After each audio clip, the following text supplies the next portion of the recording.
Alors, avant d'attaquer le webinaire, un tout petit mot d'introduction. Aujourd'hui, nous sommes réunis toutes les trois de l'association Mèche. Donc, moi, Marie Fayet, qui vais vous guider tout au long de la présentation, chargée d'accompagnement et ressources. À mes côtés, Isabelle Imbert, directrice de Mèche, et Agnès Clément, chargée de l'information des publics et formatrice à Mèche, que certains d'entre vous doivent déjà connaître. Quelques petites choses. Premièrement, ce webinaire va durer 1 heure et demie. Si vous avez besoin d'activer les sous-titres, c'est tout à fait possible. Devez avoir une petite option, soit dans les trois petits points, soit dans le plus, où vous pouvez demander à afficher les sous-titres si jamais vous en avez besoin. Ce webinaire est enregistré et vous pouvez poser vos questions. Il y a une petite boîte à questions. Nous allons les lire au fur et à mesure et prendre le temps d'y répondre. Voilà. Aussi, la manière dont va se dérouler ce webinaire aujourd'hui, on va avoir un petit temps de présentation quand même de l'association Mèche parce que je sais que vous êtes nombreuses à connaître l'association ou à vous êtes déjà formés avec nous. Mais il y en a aussi des nouvelles personnes, donc prendre un tout petit temps pour vous expliquer Mèche, ses missions. Un temps aussi pour revenir sur quelques notions clés que nous défendons à Mèche et qui s'inscrivent parfaitement en fait dans la création de cette boîte à outils que je vous présenterai ensuite avec les quatre outils. Euh, Aussi, enfin, dernier point, par rapport au replay. Donc, en fait, ce webinaire sera disponible en replay ainsi que la ressource, l'outil qu'on va vous présenter, à toutes les personnes qui sont adhérentes de l'association Mèche. Donc, vous avez toutes les informations sur notre site internet si vous avez besoin. Je vais laisser la parole à notre directrice Isabelle Imbert. Oui, bonjour à tous. Merci d'être venus en nombre aussi pour ce webinaire. Vous êtes 250 à vous être inscrits, donc on est très heureux de vous accueillir.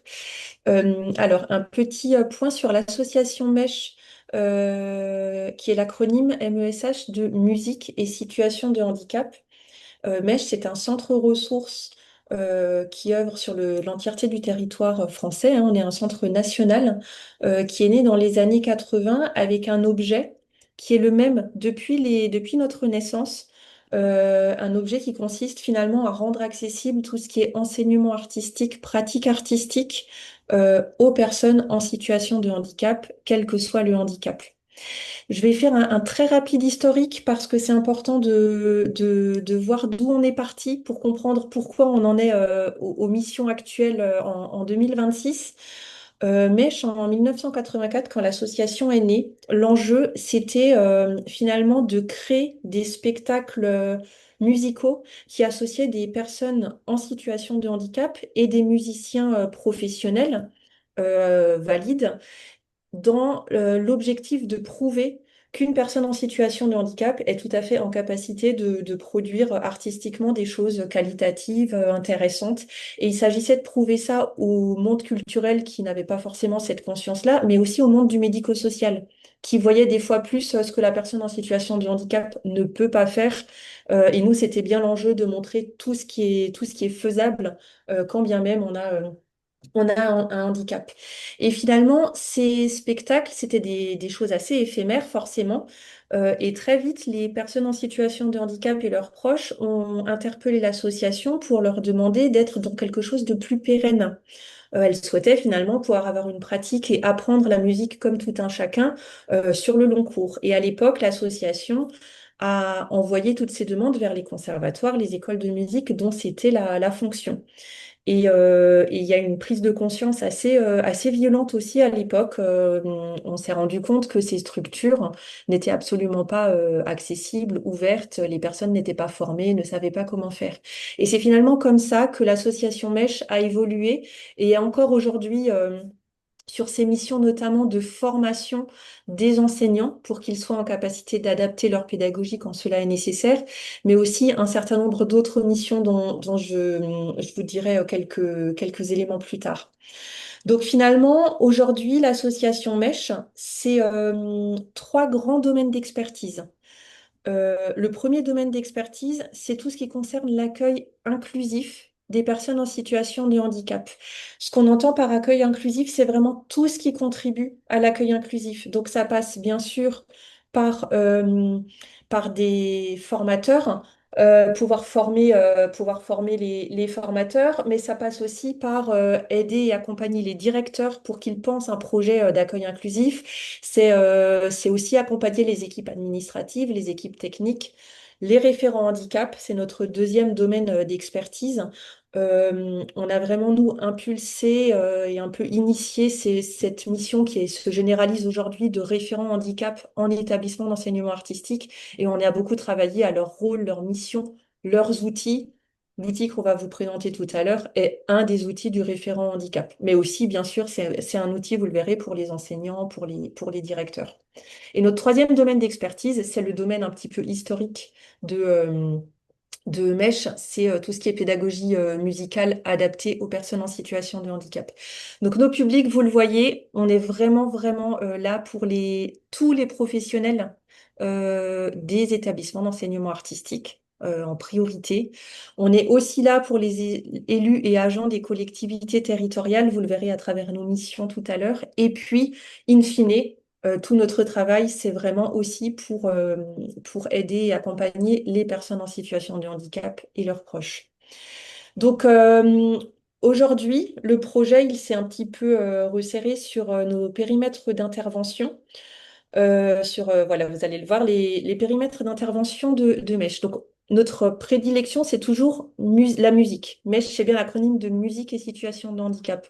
Pour autant, quand on parle d'accueil inclusif, quand on parle de l'accessibilité d'un établissement d'enseignement artistique, que cet établissement soit musique, danse, théâtre, voilà, on brasse finalement l'entièreté des esthétiques, mais c'est vrai que sur les enjeux de pédagogie, c'est quand même plutôt la musique, notre domaine d'expertise. Notre secteur d'activité, vous l'avez compris, je parle de conservatoire d'école de musique. On est vraiment là pour l'enseignement artistique spécialisé, même si on s'ouvre ponctuellement, notamment dans des actions de sensibilisation, sur le secteur culturel un peu plus largement. Et puis, je vous l'ai dit, on est effectivement une association nationale, on intervient partout en France, ponctuellement aussi dans les territoires d'outre-mer, ponctuellement et exceptionnellement aussi sur des territoires francophones d'autres pays. Voilà. Et donc, nos trois missions. Une première mission d'accompagnement. Accompagner les publics, accompagner les territoires. Ça veut dire, on peut accompagner une collectivité territoriale pour les aider sur la rédaction de leur schéma départemental des enseignements artistiques, par exemple.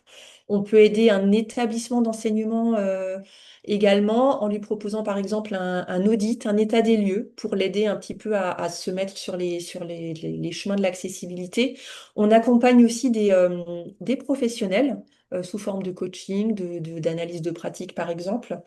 Et puis aussi, on aide et on accompagne des personnes en situation de handicap qui sont en difficulté pour trouver un lieu accessible. Donc, on a aussi beaucoup de demandes de personnes en situation de handicap. Notre deuxième mission, c'est une mission de formation. Donc, je vous l'ai dit, nous formons tous les professionnels des établissements d'enseignement artistique, soit par le biais de formation de notre catalogue de formation que vous retrouvez sur notre site internet, ou bien dans le cadre de formations qu'on appelle intra, c'est-à-dire des formations euh, pour une équipe constituée, un conservatoire qui nous appelle et on va venir dans le conservatoire former l'entièreté de l'équipe du conservatoire. Et notre dernière mission, ça va faire le lien avec notre boîte à outils. C'est une mission de conception et de diffusion de ressources. Ça peut être des films, ça peut être des guides. Parmi les principales ressources, il y a ce guide que nous avons produit pour le ministère de la Culture pour un enseignement artistique accessible qui date de 2020. Et puis, parmi les ressources qu'on crée, eh bien, celle qu'on va vous présenter aujourd'hui, cette boîte à outils pour l'accueil d'un élève à besoins spécifiques au sein d'un établissement d'enseignement artistique. Si vous souhaitez plus d'informations sur notre association, on a un site internet qui est bien fourni, qui explique bien tout ce qu'on fait. Donc n'hésitez pas à vous rendre sur notre site internet. Et je laisse la parole à ma collègue Agnès. Où est-ce qu'il y a besoin de réactiver son micro? Je recommence. Je vous souhaitais le bonjour à tous et à toutes. Et pour reprendre des propos d'Isabelle, effectivement, l'inclusion, c'est l'affaire de tous. Et vous qui êtes présents aujourd'hui, eh bien, vous êtes le pivot de cette transformation d'un accueil et d'une scolarité inclusive tel que le SNOP de janvier 2026 l'indique. La boîte à outils telle que Mèche l'a conçue et qu'on va mettre à votre disposition vise un objectif relativement clair, c'est-à-dire garantir que l'inclusion soit la possibilité pour tous les élèves de pouvoir, en première intention, suivre un parcours études. Il s'agit en fait d'éliminer les barrières qui sont créées par l'environnement pour que tous les élèves, qu'ils soient en situation de handicap ou pas, puissent bénéficier d'un apprentissage accessible dès le départ. Donc cette boîte à outils, elle va permettre d'accompagner l'établissement, le référent handicap, les enseignants, pour anticiper tous les obstacles que pourrait présenter l'environnement scolaire en proposant des adaptations collectives plutôt que de rechercher a posteriori des compensations individuelles. Et donc pour concrétiser cette inclusion au cœur des établissements d'enseignement artistique, on doit nous appuyer sur des impératifs d'accessibilité et d'universalité qui sont portés par la Convention de l'ONU. Et cette Convention de l'ONU, elle parle de la conception universelle de l'apprentissage, qui constitue ici une réponse proactive. Si tu veux bien passer à la slide suivante, elle permet... Ah oui, non, pas tout à fait, tu avais raison. Elle permet de concevoir des programmes utilisables par tous dès le départ, sans nécessité d'adaptation spéciale et systématique. Donc elle repose sur l'idée que en fait tous les apprenants, il y a une variabilité des apprenants et que c'est cette variabilité qui est la norme et non pas l'exception. Donc la CUA, c'est une réponse qui est collective par l'accessibilité pédagogique plutôt que par les réponses individuelles. Au départ, le concept, il est né dans le domaine de l'architecture, qu'on appelait l'Universal Design dans les années 70. Et à cette époque, on a réalisé que de construire des bâtiments avec des escaliers, puis de rajouter une rampe d'accès étroite, le cas échéant dans un coin sombre pour les personnes en fauteuil roulant, c'était une mauvaise stratégie. C'était coûteux, c'était stigmatisant. Et donc, le concept d'Universal Design est né à ce moment-là, l'idée de concevoir dès le plan initial des environnements utilisables par le plus grand nombre sans besoin d'ajustement ultérieur. Et donc, penser, par exemple, on peut prendre comme image les portes automatiques des supermarchés. Elles ont été conçues au départ pour des personnes en situation de handicap, mais elles profitent à tous, à la maman qui est avec sa poussette, au livreur qui est chargé de carton, à la personne âgée. Donc ça va être le cœur de notre réflexion, ce qui est indispensable à 10% de la population est nécessaire pour 40% de la population et confortable pour tous. C'est donc l'idée de passer de la compensation, où on modifie un document pour un élève spécifique, à une accessibilité pédagogique où le document est flexible dès sa création. Et comme le dit le chercheur André Tricot, c'est l'idée du sur-mesure accessible à tous qui permet de sortir de la logique de remédiation réservée aux seuls élèves en situation de handicap. Donc, plutôt que de réagir après qu'un élève ait échoué, on prépare des options dès la planification de la leçon. Et pour les établissements d'enseignement artistique, ça signifie finalement un changement de paradigme. On se demande plus comment intégrer cet élève avec ses besoins particuliers, mais plutôt comment est-ce qu'on peut concevoir une leçon pour que les barrières à l'apprentissage soient éliminées pour tout le monde. Bon, c'est une approche qui est pure... qui finalement épure la tâche de tous ces détails qui sont inutiles pour se concentrer sur l'essentiel, c'est-à-dire l'acquisition des savoirs. La CUA, ce n'est pas une simple bonne idée pédagogique, elle est vraiment ancrée dans les neurosciences et la recherche a identifié 3 grands réseaux cérébraux qui s'activent lors de l'apprentissage et la CUA, elle s'appuie sur ces 3 grands réseaux. Le premier réseau, c'est le réseau qui qui finalement est situé dans la partie postérieure du cerveau. C'est la représentation, c'est le quoi de l'apprentissage, exactement, qui nous permet de percevoir les informations et de les transformer en connaissances. En classe, on doit pouvoir offrir plusieurs moyens de représentation et d'information du savoir. Il n'y a pas seulement une présentation à l'oral, ou pas seulement une présentation à l'écrit. L'oral, l'élève qui a des troubles auditifs ou une faible mémoire de travail, il va être bloqué. La CEA, elle nous encourage donc à varier, à utiliser des textes, des images, des schémas, des vidéos. Et par exemple, pour une notion de gamme, ça pourrait être l'idée de proposer une version audio, mais une version avec des pictogrammes ou une manipulation d'objets réels. Après, il y a un deuxième réseau qui est activé dans l'apprentissage, c'est celui qui est le cerveau limbique, hein, qui est le plus ancien, qui est le centre des émotions et de la motivation. Et ce deuxième réseau, c'est le pourquoi de l'apprentissage, c'est l'engagement et la motivation. On doit pouvoir offrir aux apprenants divers moyens de s'engager, de stimuler la motivation. Ça veut dire on fait des défis, on fait des challenges qui soient adaptés, on laisse une certaine autonomie de choix, même si ça peut, c'est-à-dire sur la façon dont on va se mettre au travail, est-ce qu'on va se mettre à la table, est-ce qu'on va se mettre derrière le pupitre, ou alors est-ce qu'on peut négocier l'ordre des tâches, on minimise les distracteurs, on crée un climat de classe positif. Tout ça, ça fait partie de ce qui permet d'engager les élèves et de les motiver. Et puis le troisième réseau stratégique pour les apprentissages, c'est le comment de l'apprentissage. C'est la façon dont on va, c'est le cortex frontal, hein, c'est le siège des fonctions exécutives. Il nous permet de planifier, d'organiser, d'exécuter des actions. Et du coup, en classe, il faut proposer différents moyens de rendre compte de ce qu'on sait. Et ça peut être pour l'élève de faire un schéma ou un enregistrement audio plutôt que d'être directement interrogé devant l'enseignant. Ça peut être un logiciel d'aide à l'écriture. En tout cas, l'objectif, c'est d'évaluer vraiment la compétence réelle et pas la, par exemple, si on a un relevé mélodique, c'est pas la compétence, la capacité à tenir un stylo, la compétence à retranscrire ce qu'on vient d'entendre. Donc c'est vraiment se focuser sur une compétence cible. Et donc, en combinant ces trois principes, voilà, on réfléchit aux obstacles qui peuvent intervenir dans les apprentissages et on offre des alternatives. Donc, pour conclure sur la CUA en quelques mots, je citerai Sylvie Seb, qui dit plutôt que de concevoir une séance à l'attention de l'élève moyen, qui n'existe pas, ça n'existe pas un élève moyen, on va plutôt chercher, et puis de chercher à faire de l'après-coup, ce qu'elle appelle, elle, les bretelles et les ceintures pour les élèves à besoins particuliers. On va concevoir dès le départ des séances et des dispositifs didactiques qui vont inclure les élèves à besoins éducatifs particuliers. Donc il s'agit de réfléchir en amont à ce qu'on va pouvoir leur offrir comme aide.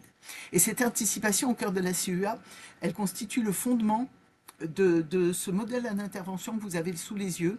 Vous voyez le niveau 1, c'est l'enseignement universel, c'est ce qui répond à 80% des besoins des élèves, c'est le droit commun. C'est ici que tout se joue pour le parcours études. Hein. Il exige que, effectivement, que l'enseignant propose une éducation, une scolarité de qualité. Ça, c'est assez normal, mais que cet enseignement il soit explicite et qu'il profite finalement à tous. En tant que référent, en tant qu'enseignant, vous devez chercher à ce que cette base-là soit solide, parce que elle suffirait à l'accompagnement d'une grande majorité des élèves sans aucune intervention supplémentaire. Et donc, ce serait éviter un épuisement à compenser individuellement. C'est à ce niveau que on doit pratiquer une observation diagnostique pour repérer ceux qui ne font pas les progrès attendus malgré l'enseignement. Donc ça, c'est le niveau 1, ça doit être la base. On aura besoin pour répondre à 80% des besoins. Et puis si par hasard c'est 80% si on rencontre encore des difficultés, alors à ce moment-là on va passer au niveau 2. Mais c'est une succession, c'est ou le 1, ou le 2, ou le 3, c'est on essaye le 1, et si le 1 ne fonctionne pas, alors on passe à une intervention ciblée qui peut correspondre globalement à environ 15% des élèves. Ce sont des adaptations, on ajoute un soutien supplémentaire en petits groupes par exemple, mais c'est pas à la place du niveau 1, c'est en plus, on donne un petit coup de pouce. Ça pourrait être une fois par semaine, 15-20 minutes en petits groupes. On vise des stratégies spécifiques, comme par exemple la fluidité de la lecture pour les élèves, ou c'est remédier à un certain nombre de problèmes qui sont finalement légers et qui peuvent malheureusement impacter considérablement les apprentissages. On peut imaginer qu'à cet endroit-là, ce soit le co-enseignement qui réponde à ce besoin d'adaptation particulière et d'intervention ciblée. Puis enfin, il reste quand même le niveau 3. Le niveau 3, c'est l'intervention intensive auprès de 5% des élèves, parce que, il ne faut pas se mentir, parfois il y a des besoins de compensation qui sont vraiment individuels.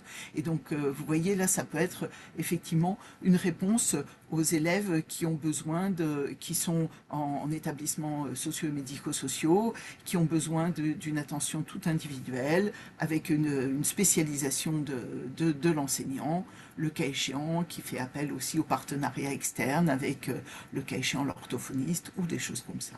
Voilà, enfin, l'idée vraiment forte de cette réponse à l'intervention, c'est que ça doit pouvoir répondre à un maximum de besoins des élèves sans pour autant épuiser tout le monde et les enseignants en particulier.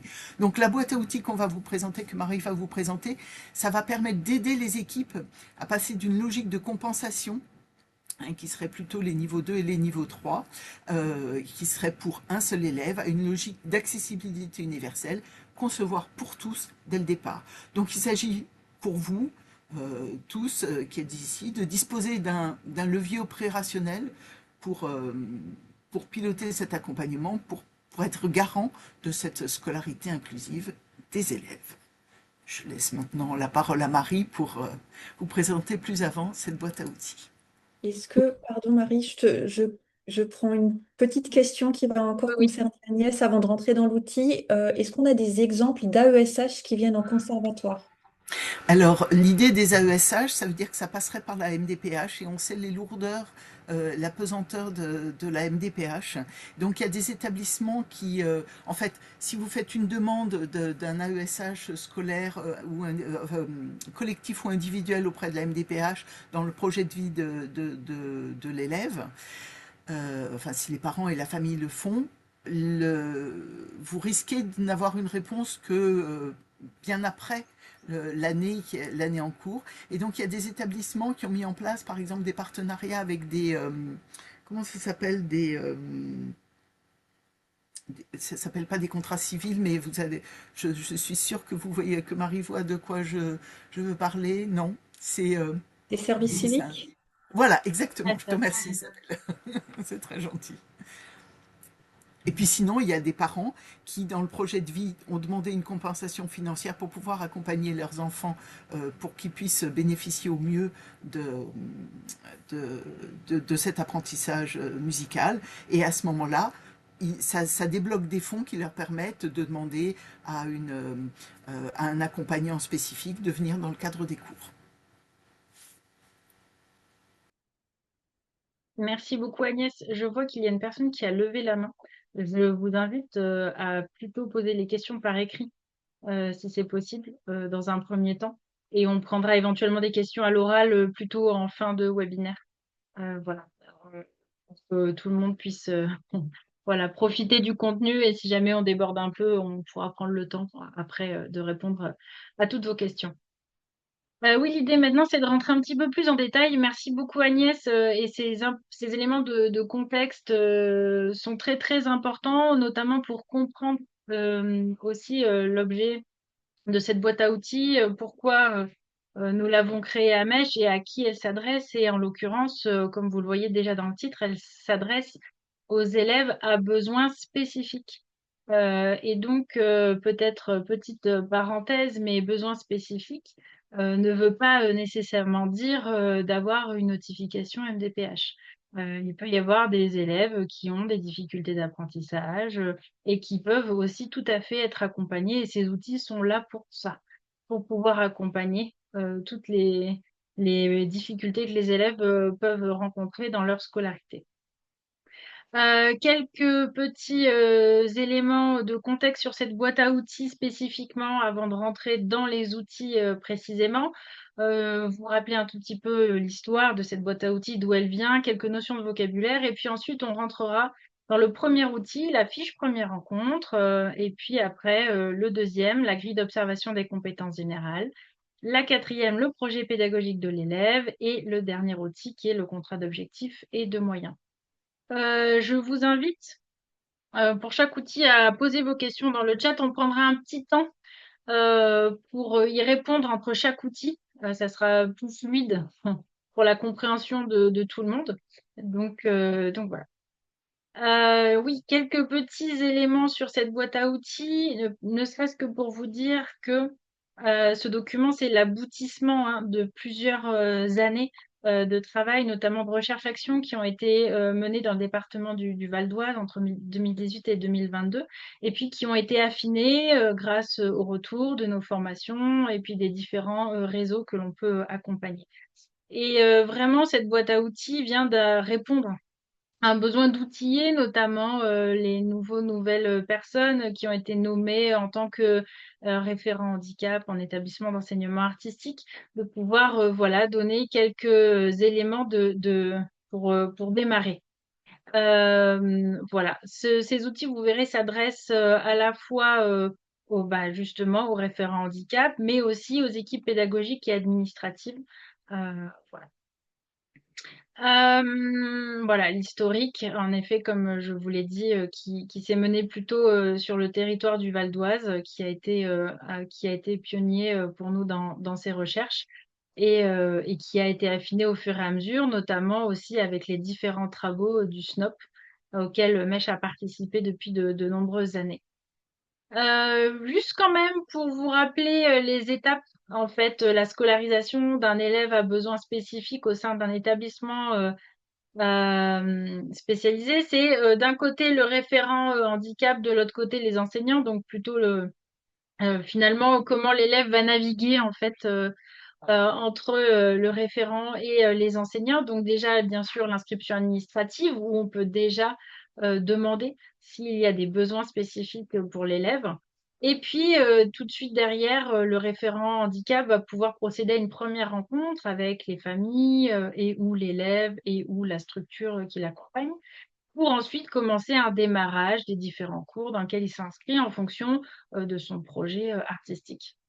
Et ensuite, on va pouvoir rentrer, les enseignants, un peu plus finement dans le détail et rédiger les projets pédagogiques pour chaque discipline qui permettront de rédiger un contrat d'objectifs et de moyens qui sera un document signé par toutes les parties permettant vraiment d'encadrer, sécuriser la scolarisation de l'élève, pouvoir suivre sa progression, la manière dont il va évoluer au sein de l'établissement. Et on va ensuite avoir le suivi, les adaptations éventuelles en cours d'année et bien entendu un bilan de fin d'année.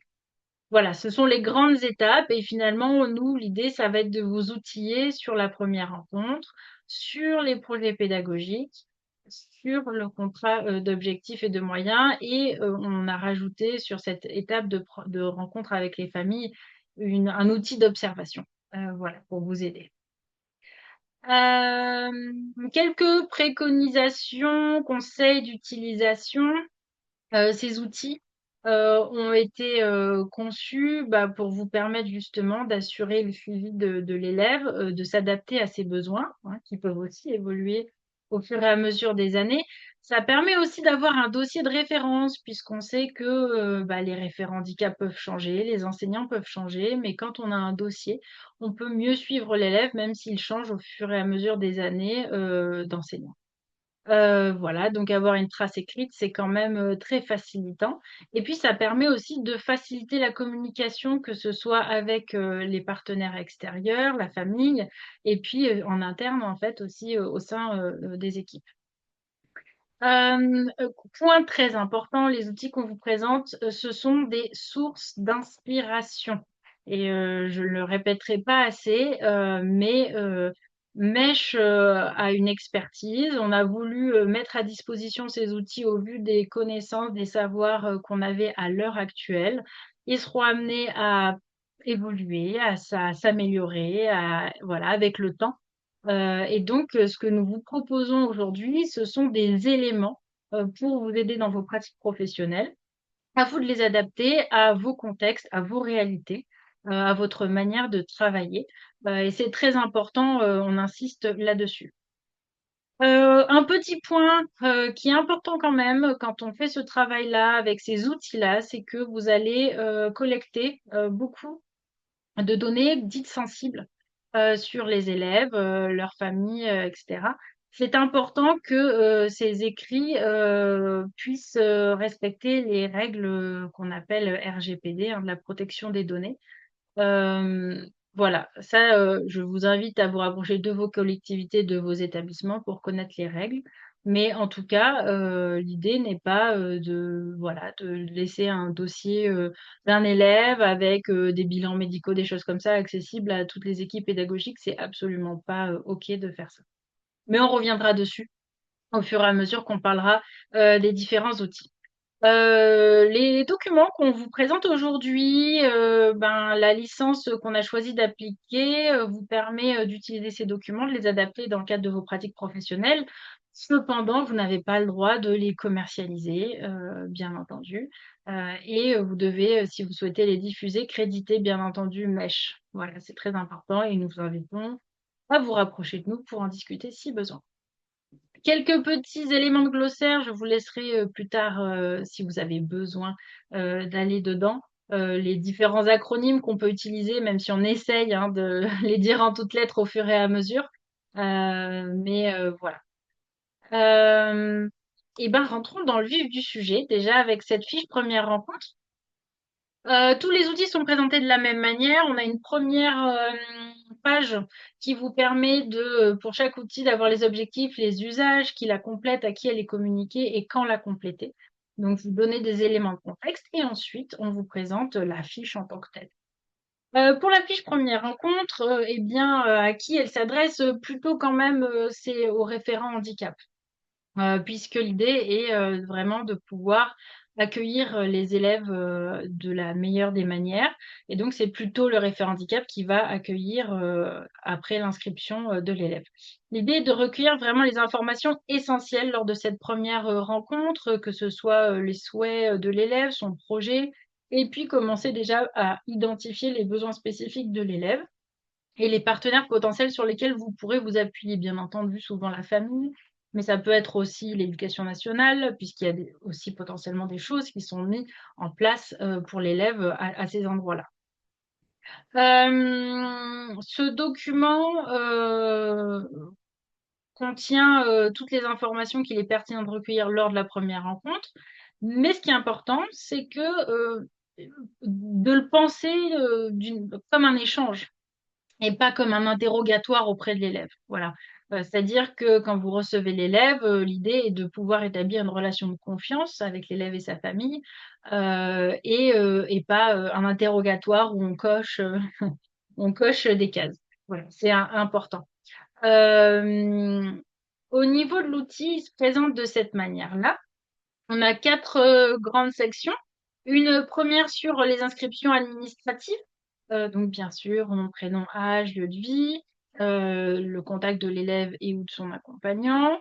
Si le handicap est évoqué, est-ce que l'enfant a une reconnaissance de la MDPH? Encore une fois, c'est pas tant un prérequis que des informations supplémentaires pour savoir qu'est-ce qui aurait pu être proposé dans le cadre du projet de vie de l'élève vis-à-vis de la MDPH, qui sont autant de ressources précieuses pour s'appuyer dessus pour accompagner l'élève. Voilà. La deuxième, enfin la deuxième partie, c'est plutôt sur le quotidien de l'élève, sa situation familiale, sa scolarisation, le niveau scolaire. Est-ce qu'il est scolarisé en milieu ordinaire? Est-ce qu'il est accompagné, on en parlait tout à l'heure, d'un ou d'une AESH? Voilà, est-ce qu'il a déjà participé à des activités artistiques? Enfin voilà et même d'autres activités ou des intérêts, particuliers. C'est important de pouvoir aussi s'appuyer sur ces éléments à terme. Et bien entendu, ce qui est quand même très important, c'est le projet de l'élève. Voilà, quelle activité artistique il souhaite déjà suivre? Est-ce qu'il a déjà identifié, peu importe la discipline, si c'est musique, un instrument peut-être qui lui fait envie? Est-ce qu'il a un projet artistique? et est-ce qu'il a déjà identifié un cursus? Voilà. Et cette partie qui est quand même une partie importante puisque l'idée est de recevoir les élèves voilà, dont les parents ou l'élève s'est déjà manifesté comme ayant des besoins spécifiques. Ça va être déjà premièrement, et c'est important quand même, de demander s'il y a des situations qui puissent mettre l'élève ou son environnement en danger. C'est important de le préciser, peu importe la formulation, la manière dont vous allez l'aborder, mais l'important est bien entendu que tout le monde reste en sécurité, l'élève et les enseignants. Et donc c'est important de savoir si, l'élève, peut rester seul avec l'enseignant ou s'il y a besoin qu'un parent ou qu'une personne, reste, à proximité, s'il y avait quoi que ce soit qui devait arriver, et c'est important de le savoir, voilà. Et ensuite, déjà si il y a des besoins qui ont été identifiés, donc sur le plan physique, sensoriel, cognitif, social, affectif, émotionnel, on va revenir dessus dans l'outil d'après. Mais ça vous permet déjà de, comment dire?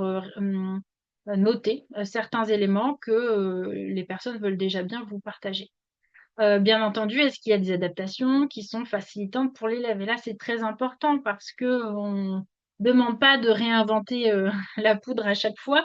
Il y a déjà beaucoup, beaucoup, beaucoup d'adaptations qui sont mises en place dans le foyer familial, ou sur le lieu de résidence, à l'école, et ce sont autant d'éléments qui peuvent être très importants, pour les utiliser dans le cadre d'un enseignement, artistique.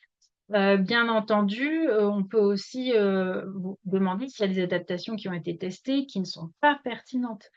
Ça évite de refaire encore et encore les mêmes erreurs. Ça permet aussi de gagner un peu de temps, pour, pouvoir, que l'élève se sente le mieux possible, tout de suite.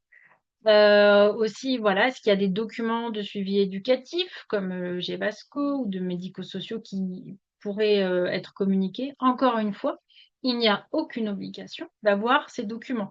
C'est, j'allais dire participation volontaire de la famille, s'ils ont envie. Mais à aucun moment, on ne doit forcer, demander, des documents, voilà, médicaux, si la famille n'est pas d'accord. Et on peut complètement adapter la scolarité de l'élève sans avoir ces documents. Disons que ça arrive que parfois, des familles partagent spontanément ces documents. Auquel cas, ils peuvent être intéressants pour avoir des éléments supplémentaires sur des points d'adaptation. Mais à aucun moment, ces documents ne doivent être communiqués, bien entendu, puisque ce sont des données très sensibles, mais on peut dire que ce sont des éléments supplémentaires qui peuvent aider dans la scolarité. Voilà. Voilà pour cette fiche, première, rencontre. Peut-être s'il y a, quelques questions, on peut les prendre. Oui, Isabelle? Alors, une première question, voir si c'est Marie ou Agnès qui va répondre. Ben voilà. Est-ce uniquement le référent handicap qui peut rencontrer la famille et peut-il y avoir plusieurs référents handicap? Est-ce que Peut-être, Agnès, si tu veux, le micro coupé, hein, avec Agnès? le micro ouvert. La première partie de la réponse, tu y as déjà répondu en disant qu'effectivement, c'est le référent handicap, c'est bien sa mission de pouvoir, lui qui est garant du parcours inclusif de l'élève, de pouvoir recevoir l'élève et sa famille ou l'élève et son accompagnant pour pouvoir recueillir un maximum de données et ensuite, le cas échéant, voir avec les enseignants. Ça, c'est pour la première partie. Et la deuxième partie, c'est est-ce qu'il peut y avoir plusieurs référents handicap? Bien, tout à fait. Et des gros établissements et même des moins gros. Je citerai, je ne sais pas si Mathieu est présent, mais à Persan, il y a bien 2 référents handicap pour un conservatoire à rayonnement intercommunal, parce qu'ils n'ont pas les mêmes disponibilités, n'ont pas les mêmes compétences, et ça permet de ne pas se sentir seul, ne serait-ce que ça, au sein de son établissement. Si, Agnès, est-ce qu'il y a d'autres questions? Sur le GEVASCO, mais je crois que tu as répondu en Oui. direct, Agnès. On a plus de témoignages des familles qui possèdent des carnets de liaison pour toutes les personnes qui côtoient l'élève. Cela permet des questions et des liens aussi bien avec les professionnels de santé, les instituteurs. Donc, c'est effectivement ce qu'on a. dans la fiche aussi. Mmh, mmh, mmh, mmh. Alors, alors, il y a beaucoup de questions. Comment, lorsque rien n'a été diagnostiqué ni demandé par les parents, de quelle manière peut-on sensibiliser intelligemment les parents aux difficultés rencontrées par leurs enfants? Y a-t-il de ressources aidantes pour les enseignants d'éducation artistique? Alors, c'est moi qui prends la parole. Vas-y Agnès. L'éducation nationale s'est penchée sur cette question-là et, euh, et pour que ça se passe au mieux, il parle de parité d'estime, c'est-à-dire que les enseignants artistiques ont leurs compétences pédagogiques et les enseignants ont leurs expertises. Qu'est-ce que je raconte? Et les parents ont leur expertise de leur enfant. Et donc c'est trouver une même hauteur de dialogue pour que chacun ne s'arc-boute pas sur ses positions en disant que, bah, écoutez, euh, je rencontre une difficulté, c'est pas votre enfant qui rencontre une difficulté, c'est je rencontre une difficulté en tant qu'enseignant à faire passer cette notion-là. Comment est-ce que vous faites chez vous? Et c'est ce dialogue sans jugement qui va pouvoir permettre d'amener le parent à donner des indications qui pourraient être précieuses pour les enseignants, de choses qu'ils font chez eux de façon spontanée, sans se sentir accusés de quoi que ce soit. Aussi peut-être, je voulais rajouter, c'est que l'outil, qu'on vient de vous présenter, cette, petite, grille, nous, bien entendu, on préconise de le faire dès l'inscription, enfin suite à l'inscription de l'élève, mais parfois vous pouvez complètement, avoir ce type de rencontre en cours d'année.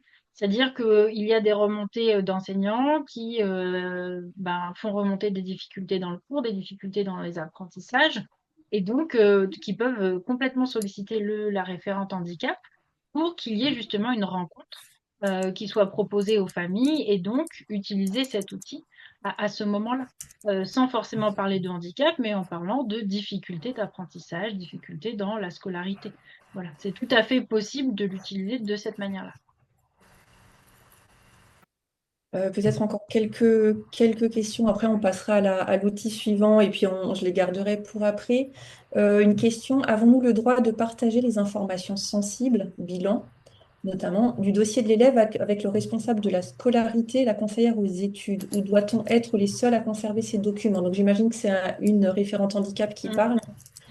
Agnès, sur peut-être Je l'autorisation. m'excuse, j'ai pas écouté, j'étais en train de lire une autre question. Est-ce que tu peux La, reposer et la la question? diffusion, le droit de partager des informations sensibles aux responsables de la scolarité ou la conseillère aux études par rapport Ça dépend entièrement des parents. C'est-à-dire que ce que proposait, ce qu'évoquait Marie tout à l'heure, c'est dans le cadre de la protection générale des données, les parents peuvent se refuser à ce que soient communiquées des informations qu'ils communiquent au référent handicap.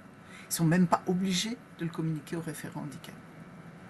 Et et ça permet aussi quand même de rebondir par rapport à ce que vous voyez à l'écran, qui est la grille d'observation des compétences générales, qui est justement que même si des bilans médicaux sont transmis, finalement, ce qui est le plus intéressant en tant que référent handicap et en tant qu'enseignant ensuite, c'est plutôt de se baser sur les compétences de l'élève, c'est-à-dire que le handicap est situationnel. Et donc, on va plutôt essayer de s'appuyer sur, dans le cours, quelles sont les difficultés rencontrées, quels sont les points forts, pour ensuite proposer des adaptations. Et donc, parfois, il n'y a pas besoin d'aller partager ces éléments médicaux, mais plutôt des éléments sur la scolarité, les besoins de l'élève en termes d'aménagement, d'adaptation dans la scolarité, sans particulièrement partager peut-être le nom du handicap voilà. allez, ça va être la dernière question.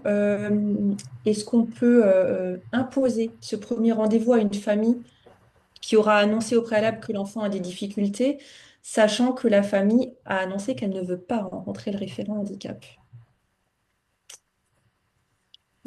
Ah, c'est une sacrée position, c'est-à-dire c'est une double contrainte.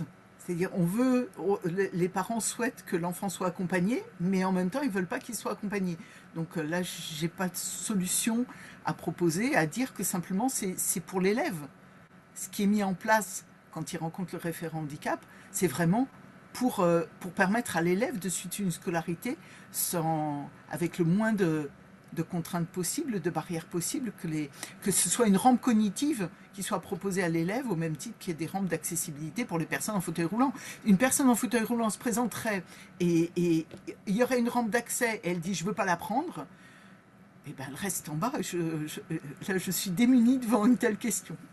Oui, disons que je pense qu'il y a aussi une question du dialogue, c'est-à-dire de pouvoir aussi parfois engager le dialogue avec cette famille en demandant pourquoi, voilà, en ayant peut-être une discussion et en expliquant peut-être les missions du référent handicap, pourquoi il est là.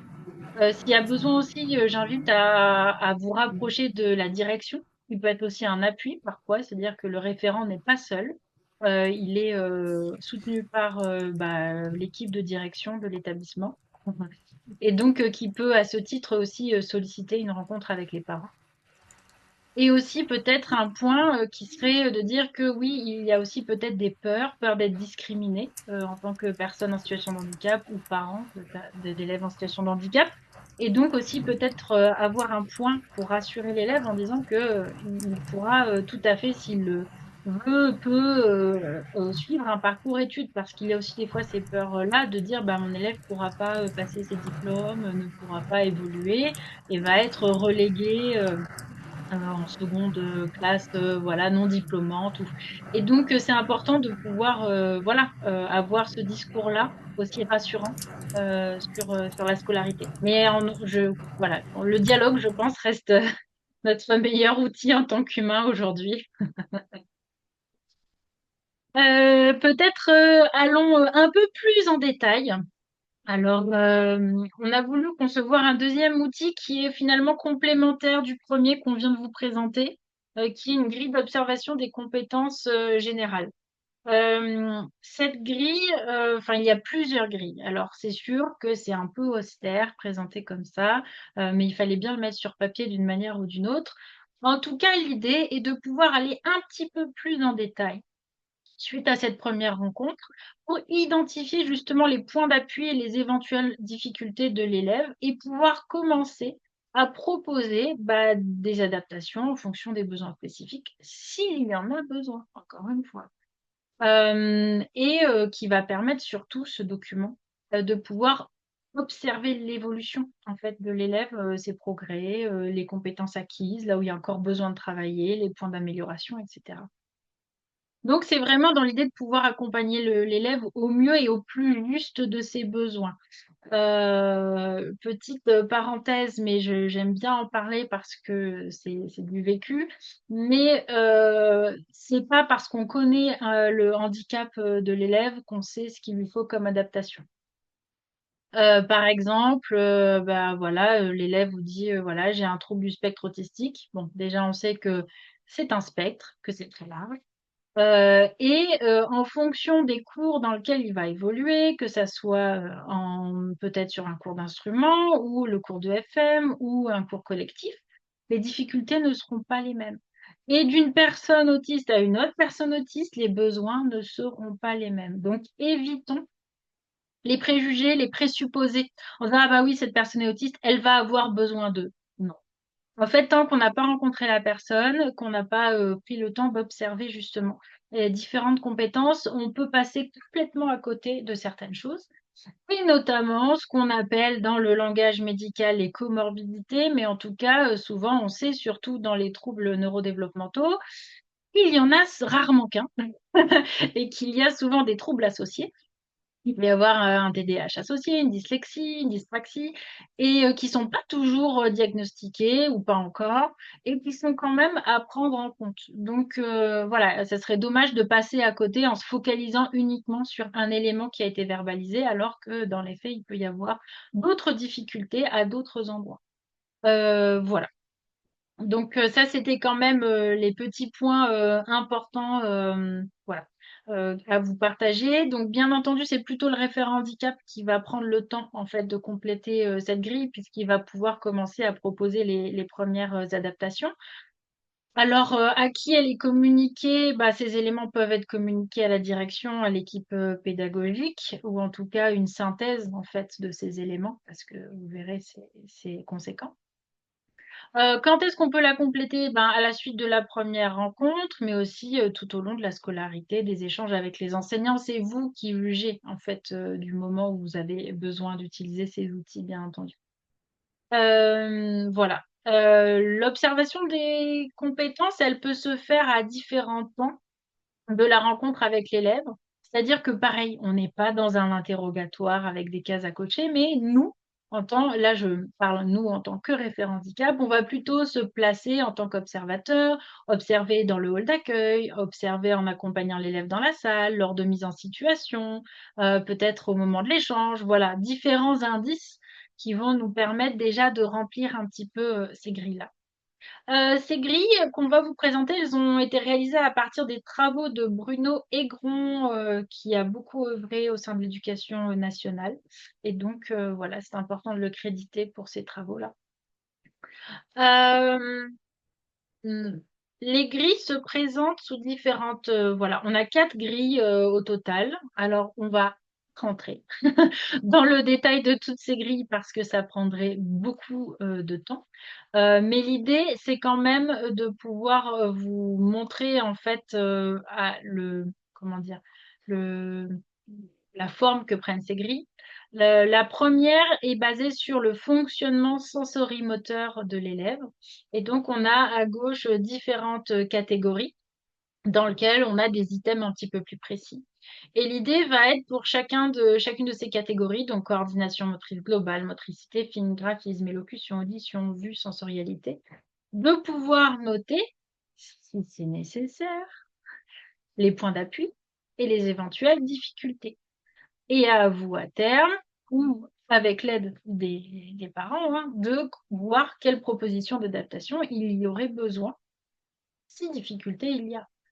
Mais c'est aussi important de savoir qu'il y a des éléments qui fonctionnent très bien et sur lesquels on peut se baser. S'il y a des difficultés au niveau de l'écrit, mais au niveau audition, vue, tout va bien, bah, peut-être qu'on va pas forcer, l'élève à retranscrire tout par écrit, toutes les questions posées, bah, on va pouvoir, aussi, passer peut-être un peu plus par l'oralité s'il y a besoin. C'est un exemple. L'idée n'est pas de rentrer dans les adaptations, parce que là, c'est encore autre chose et Mèche propose de très bonnes formations à ce sujet-là, donc je ne vais pas rentrer dans chaque item, quel type d'adaptation on peut vous proposer, parce que clairement, on n'est pas là pour ça aujourd'hui. La 2e grille, elle se base plutôt sur le fonctionnement psycho-affectif et socio-affectif. Et donc, les items qu'on va retrouver vont être plutôt autour de l'estime de soi, de l'autonomie affective, de la régulation émotionnelle, de pouvoir respecter des règles, suivre des règles, la relation avec, son environnement, avec les enseignants, avec les autres élèves et puis tout ce qui va être aussi gestion du conflit, voilà, et pareil, les points d'appui, les difficultés, les propositions, d'adaptation en fonction des besoins. Encore une fois, vous n'allez sûrement pas tout remplir, pour un élève, mais il y a peut-être, 1 ou 2 items qui vont, particulièrement, être pertinents pour cet élève, où il y aura besoin d'écrire, mais vous n'avez peut-être pas besoin, d'écrire quoi que ce soit, sur toutes les grilles. La 3e grille porte sur le fonctionnement cognitif. Tout à l'heure, j'ai parlé des troubles neurodéveloppementaux, donc c'est vrai que c'est quand on parle de troubles neurodéveloppementaux, souvent, ça veut dire qu'il y a, des problématiques, on va dire, au niveau des fonctions exécutives ou en tout cas la manière c'est pas tant des problématiques, mais c'est que le fonctionnement cognitif est différent. Voilà, et donc qui est à prendre en compte. Donc je sais qu'Agnès pourrait vous parler de ce sujet, pendant des heures, parce qu'elle est vraiment spécialiste sur les troubles neurodéveloppementaux, les fonctions exécutives, la planification, l'inhibition et cetera. Encore une fois, on ne va pas rentrer dans le détail, mais on les retrouve, on vous les a mis, la mémoire, la fatigabilité et l'attention. Donc, pour les personnes peut-être qui connaissent un petit peu, le TDAH, le trouble de l'attention, voilà, on va retrouver ces éléments ici. La flexibilité cognitive, l'inhibition, donc arriver à maintenir son attention malgré des stimuli extérieurs, faire preuve de patience. Et puis la planification, voilà, pouvoir, organiser son travail à la maison, voilà, s'orienter dans le temps, comprendre le calendrier et cetera. Ce sont des éléments extrêmement importants à prendre en compte dès lors qu'on vous parle d'un trouble du neurodéveloppement. Vous savez que vous aurez besoin de noter des choses sur cette grille.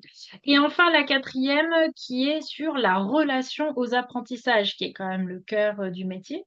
Et donc, sur les items qui portent sur la mobilisation des connaissances, la prise d'information, la mise en œuvre d'inférences et d'analogies, le langage oral, le langage écrit, la lecture, les mathématiques, qui sont très utiles pour nous, tout ce qui va être rythme en fait. Voilà, de pouvoir se repérer, pouvoir comprendre une pulsation, pouvoir voilà, subdiviser, etc. Quand on a des élèves dyscalculiques, ça peut être très très très compliqué. Voilà. Voilà pour ces grilles-là. Je pense qu'on va prendre des questions. Alors, une première question, peut avoir Marie ou Agnès sur qu'est-ce qu'on entend par point d'appui? Agnès, si jamais tu as le micro coupé, si jamais tu veux répondre. Euh, il paraîtrait que tout le monde ne voit pas l'entièreté du diaporama, c'est ça que je crois comprendre. Qu'il manque des choses en bas des slides, c'est Alors ça? oui, il peut avoir la barre du bas qui s'affiche. Si vous bougez votre souris normalement, vous n'avez plus l'accès aux questions-réponses, mais vous voyez l'entièreté le bas de l'écran. Mais je vais répondre aux petites questions des personnes qui n'ont pas vu le bas de l'écran, je m'en charge. D'accord. Alors la question c'était sur les points d'appui, il me semble. Oui. C'est-à-dire que, hein, c'est ça, lors de la première rencontre, c'est vraiment le temps de, de créer une relation de confiance avec l'élève et sa famille, et c'est l'occasion d'interroger sur ce qui fonctionne, ce qui motive l'élève. Vous vous souvenez tout à l'heure, je vous ai parlé de motivation et d'engagement dans le cadre de la CUA. Et c'est vraiment cette idée-là, par quoi on va pouvoir, par quel biais on va pouvoir rentrer pour accrocher l'élève. Par exemple, si on sait qu'il est extrêmement bon à l'oral, mais très peu compétent à l'écrit, on ne va pas commencer par des évaluations écrites. On va pouvoir lui proposer de montrer ses compétences à l'oral, devant tout le monde, ce qui va le conforter dans l'idée qu'il a des compétences, et à ce moment-là, on pourra progressivement passer à d'autres choses. C'est ce genre d'idées sur lesquelles on peut s'appuyer quand on parle de points d'appui. Marie, est-ce que tu souhaites compléter? Non, c'est très bien. Je n'aurais pas dit Merci. mieux. Est-ce qu'on a d'autres questions? Alors, quelqu'un qui demande si on peut remplir cette grille avec les familles. Alors, c'est vraiment dans le cadre de l'échange de la première rencontre. Il va y avoir des questions qui vont vous permettre de compléter cette grille, mais c'est forcément en s'appuyant sur ce que va dire la famille aussi. Oui, et puis on reparlait tout à l'heure de cette relation de confiance.